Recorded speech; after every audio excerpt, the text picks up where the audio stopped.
Stop saying I'm not good enough. Stop saying I'm not talented enough. Stop saying I'm not as lucky as they are. Because chances are that none of these things are true.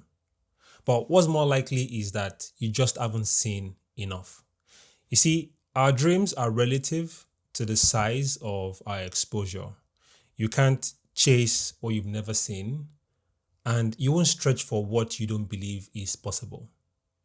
And if everyone around you is playing it safe, they are struggling or settling, then your biggest dreams will shrink to the size of that room. And sometimes the best thing you can do for your future isn't to also order. It is to get around people, places, and possibilities that make your current vision feel too small. You see, I made my first million at 24, not from some grand plan, but from uploading my work on Pexels. That decision alone shared my skill in a new room, and it changed everything for me. So today I want to talk to you about why your environment matters more than your excuses, and how to break free from the smallness that is stalling your growth. You see, there were times when I thought if I could only just find people who could help me navigate certain areas of my life or give me leverage or give me platform, it would really make things work better for me. But that was far from the truth. And I was stuck because I felt I lacked talent, but I didn't. 80% of the time, I was always one of the top people in class doing the most amazing things. So I wasn't stuck with talent. My world was just too small. My mind or my scope of reasoning was below what it should actually be. I had a lot of ideas and great things were running through my head, but then my vision wasn't as wide as it needs to be. And a lot of times, I realized that a lot of us have very short ceilings in the way we think. And this, in a way, can actually cap your income because your insight is also capped. So think about it this way, that the size of the dream you have right now is shaped by the size of your environment. And your environment can be anything. It could be the places you go to, it could be the kind of content you consume, it could be the kind of people you interact with or you engage with on a daily basis. You need to be very conscious of these little things that could sway you from that direct path you need to be on. And I'm saying this to you because I've been there. I remember when I went all out with running a creative agency, like a freelancing agency for myself. And 2018, everything seemed okay. 2017, nothing was happening. It was really just not working. I started 2015. 2016 was a good month, or was a good year because I was able to have two clients on retainer, which was fine. But then when I got to 2017, everything just came, crashing down. I had to go for NYC in Nigeria, and I didn't really understand how to sort of fix myself. And then eventually into design tutoring, which was okay. But then 2018, after NYC, I made a very foolish decision. Everything I had saved up within the 1 year of NYC, I went to Lagos with it to start a fresh life. I used to live in Ibadan. I grew up in Ibadan with my parents. And then I decided to move to Lagos because I was looking for more opportunities. I thought expanding my environment physically would change things. But it was not the best decision because there wasn't an environment shift in my mind. My mind was still small. It was still capped in the thought of if I can just make it to Lagos, everything will change. But then guess what happened? Everything I saved up during NYC, I spent 80% of those things, of that money saved up within the first 4 weeks of being in Lagos. And this taught me a very crucial lesson. You need to understand where you're going to first. Your vision has to be very clear and plain before you make certain decisions. So at this point, the only thing I could do was to run back to Ibadan, my parents' house, because there was a free apartment I could just use to set up things. So I went back. And in going back, I decided to start investing in things that would open my mind to be a lot broader. And little by little, things started to change. Up until when I made my first million in Naira, by the way. I didn't understand what it meant, what the business of creativity meant, what the business of design really meant. I was just doing it because I had passion for it. And then I started reading books. I read books like Don't Make Me Think. I read books like Start With Why. I followed a lot of the things Chris Dew does on his Instagram and on YouTube. I met a lot of people that I genuinely would want to learn from online, and I studied everything they were doing.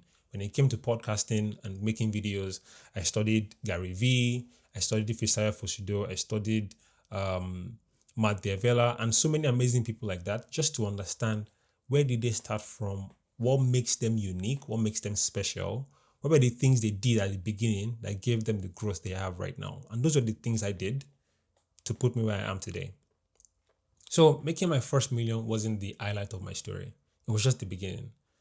And this wasn't coming from a full-time job. It wasn't coming from some viral moment. It wasn't coming from a rich uncle. No, it came from the decision to put up photos that I took of myself on a stock photo platform. So here's the backstory.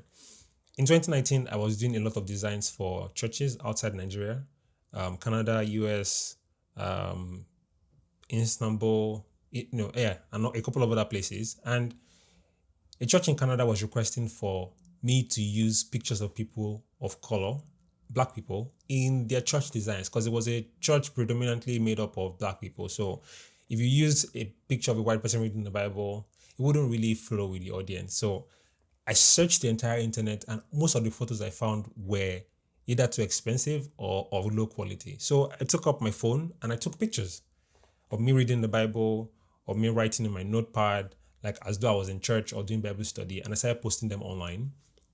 I used them for the design.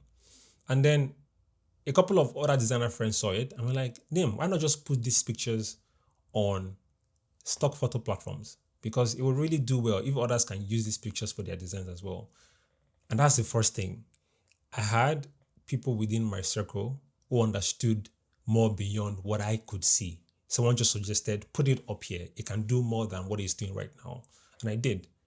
So you need to have the right circle. You need to have people whose minds are also bigger than yours, who could see beyond where you're seeing right now. And I did that.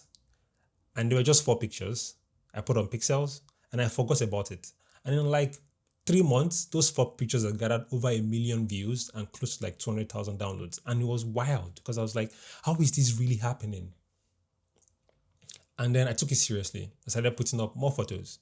At some point, I started doing walks, like a workspace series where I would be using an iPad or using my smartphone or reading a book, and I put them on Pexels. And at some point, I had about 12 photos in total, and those 12 photos generated over 20 million views in the space of 6 months.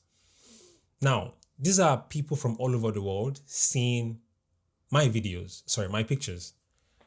And it was quite interesting.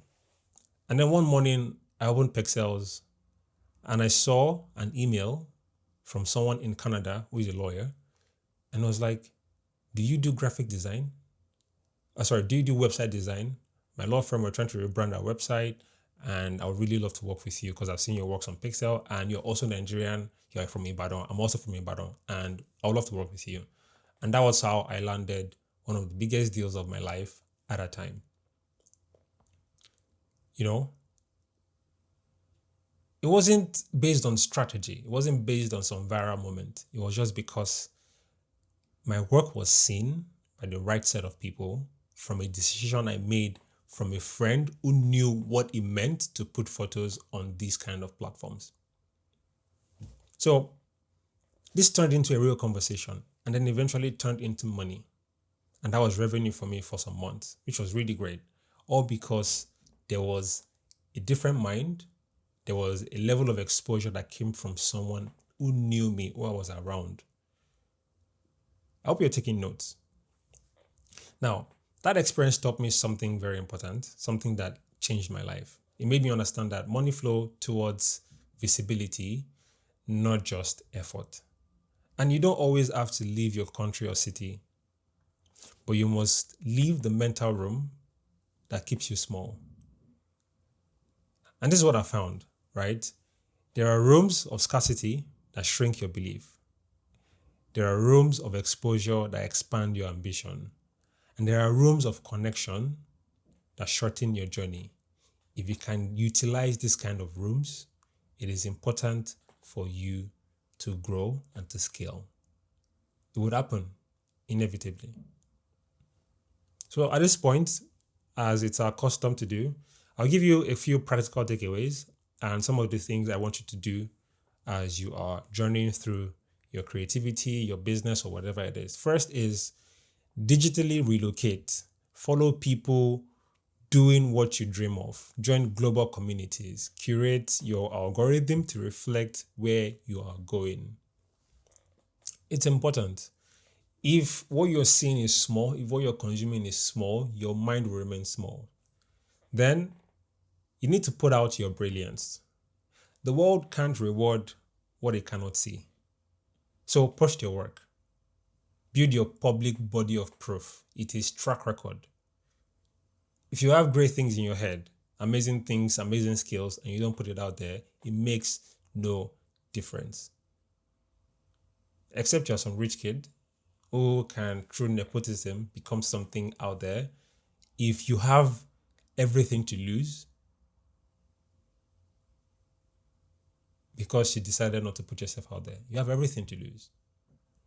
But then at the same time, you have nothing to lose if you put yourself out there. People might say it's not nice. People might say it's nice. That's not the point. The point is that let it go out there. You don't know who is going to see it. And then the last thing is collaborate upwards. Get in rooms, whether online or physically, where your dreams don't feel like the biggest in the room. Think about it. If you are the one that everybody's praising in a place, man, you have not started. I remember getting on certain stages along my career, along my journey, and these are people I've always looked at from afar off, like Bolanle Bamwo, Emeka, a lot of different people. I can't really put their names together right now. And I used to look at these people from afar, like these people are amazing. They're doing really great in the design community. And then I got a chance to speak at NDGX 2021. And that was like just mind blowing because just from that corner in my bedroom in Ibadan, I was able to build something that could get recognized by even the top people up there. And then to a point of sharing the stage with them. So I want you to see this. Collaborate upwards. Yes, your gift will speak for you, but you also need to speak for your gifts.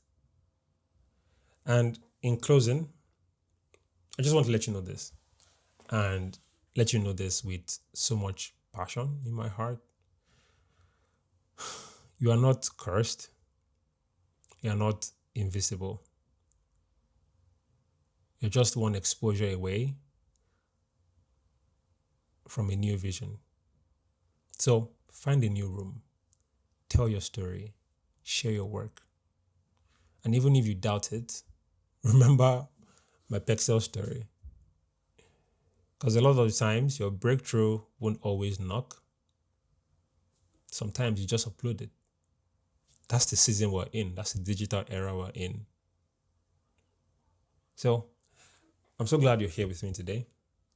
And I really hope that you made something out of this.